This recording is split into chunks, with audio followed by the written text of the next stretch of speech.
मेरे कुछ पास वीडियोस को देख के कुछ क्लाइंट्स ने और कुछ फ्रेंड्स ने कुछ क्वेश्चन पूछे थे, और ये सब एनआरआईज हैं। इनका एक सवाल तो ये था कि रुपये की वैल्यू डेप्रिशिएट हो रही है कंटिन्यूसली, तो हम इंडिया में इन्वेस्ट क्यों करें? इतना कितना ही एप्रिसिएशन आ जाएगा कि वो रुपये की वैल्यू डेप्रिसिएशन से राइट ऑफ हो जाए। मतलब एक तरफ प्रॉपर्टी बढ़ भी रही है या रुपये की वैल्यू गिर भी रही है, तो हमारी प्रॉपर्टी या हमारा इन्वेस्टमेंट बढ़ तो रहा है ना।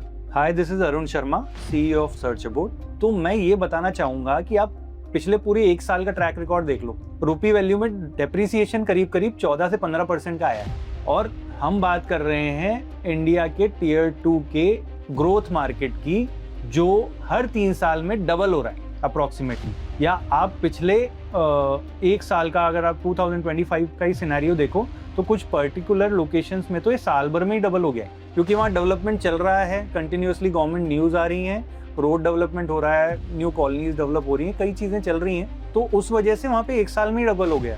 अब डबल का मतलब क्या होता है? 100% रिटर्न। अगर अपन 3 साल की भी बात करें तो ईयरली रिटर्न मोर देन 33% हो गया।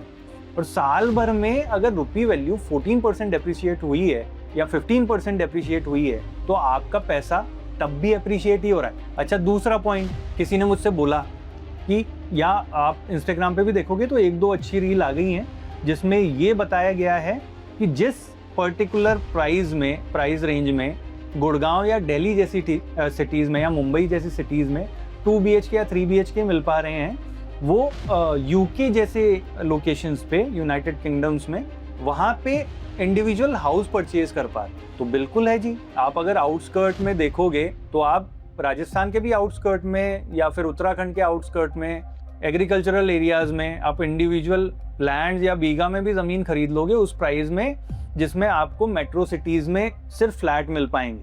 उसके पीछे कारण है, आप डेवलपमेंट भी देखो, आसपास की फैसिलिटीज़ देखो, और भी कई चीज़ें, कई पैरामीटर्स चेक और जज करने पड़ते हैं। और फिर अगर मैं बात करूं कि आप एक डेवलप्ड कंट्री को कंपेयर कर रहे हो एक डेवलपिंग कंट्री से, वहां आप रहने के लिए तो एक यूनिट ले लोगे, पर वो एप्रिशिएट कितनी होगी?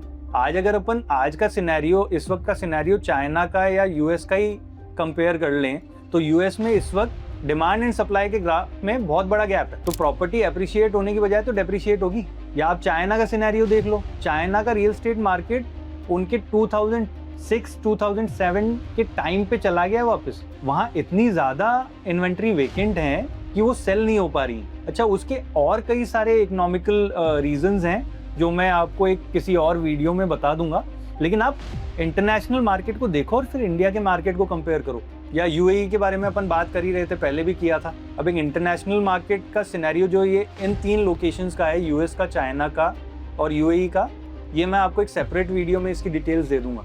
अभी फिलहाल मैं आंसर करना चाह रहा हूँ कि जो एनआरआईज हैं वो इंडिया में इन्वेस्ट क्यों करें, या उनके दिमाग में अगर कोई डाउट या क्वेश्चन आ रहा है तो उसका रिप्लाई करना चाह रहा हूँ। अब इसमें मेजर एक पॉइंट तो हो गया आपका करेंसी डेप्रिसिएशन, दूसरा पॉइंट हो गया आपका comparison with a developed country and India. अब अगर अपन बात करें इंडियन न्यूज़ की बात करो आप, है ना, आप रियल एस्टेट मार्केट या शेयर मार्केट, वहाँ का रियल एस्टेट सेक्टर का आप कंपेयर करो इंडिया से और उधर से, तो इंडियन मार्केट आपको ग्रोथ की तरफ जाता हुआ ही दिखेगा।